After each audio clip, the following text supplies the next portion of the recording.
So the Enneagram has the heart triad, the mind triad, and the gut triad. And what that signifies is what you lead with.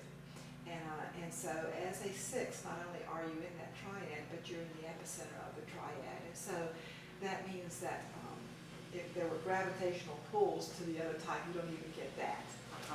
And so you are, you process life in your head. And probably if you're like the rest of us, that is a no-brainer, pun intended. And you probably think that everybody lives their life that way. Of course people take care of themselves. Of course people analyze. Of course people sift. Of course people lead with their heads.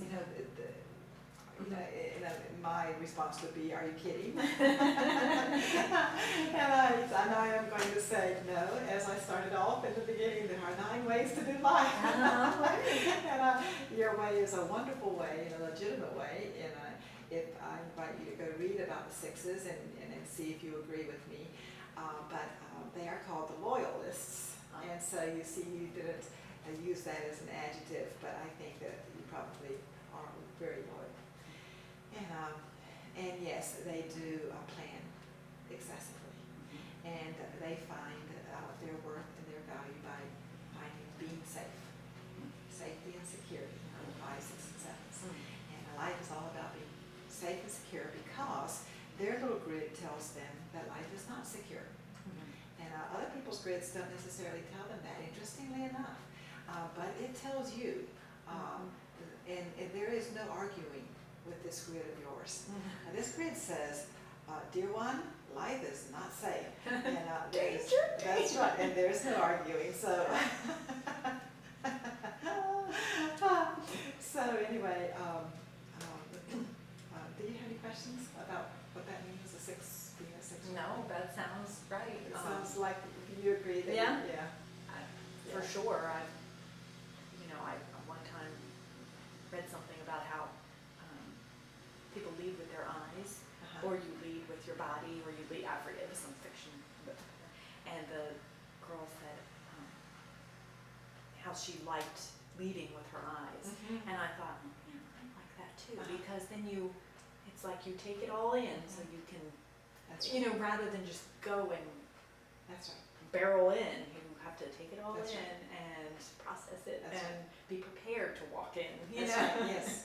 And so again, with these types, what's interesting about the types is if they were planets in the sky, whoever is on your sides are strong gravitational pulls, and they call them wings. And so most of us are a type, and then whichever side is the strongest gravitational pull, this is just my words, my analogies, that becomes your wing.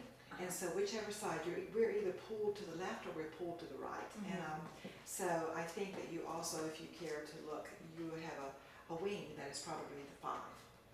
And the reason I say that is because they are called the perceivers, and they lead with their eyes. Isn't that funny? Yeah, so you use those words, and all of life for them is perceiving. And so you see, you do a lot of 5-ish stuff.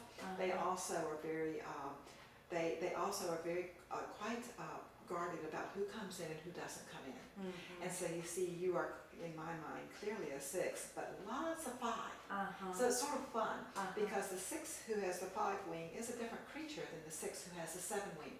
They're an entirely different creature. So even though I say that there are 9 types, there are 9 types. Really?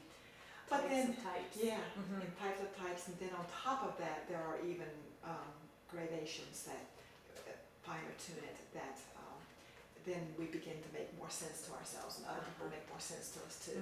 And then we relax because we say, oh, there are 9 ways of doing life, and so this is my way. It is valid. It's just as valid as anybody else. There is nothing wrong with the way you do life. And so you get to hold your head high, but when we see that, and then we relax when other people do things totally opposite, and they're not right or wrong, but neither are we right or wrong. So you see, it's sort of fun. So knowing that you are a 6, then is there a way for, are there suggestions? Does the Enneagram give suggestion for how a 6 can overcome fear, or? Well, the big biggest gift that the Enneagram has to offer in this is the suggestion that the way to handle it, again, is not to constrict around it.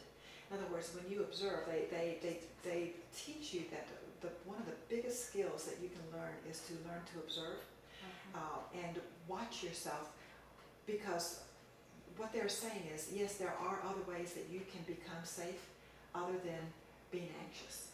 And so what they're saying is, first of all,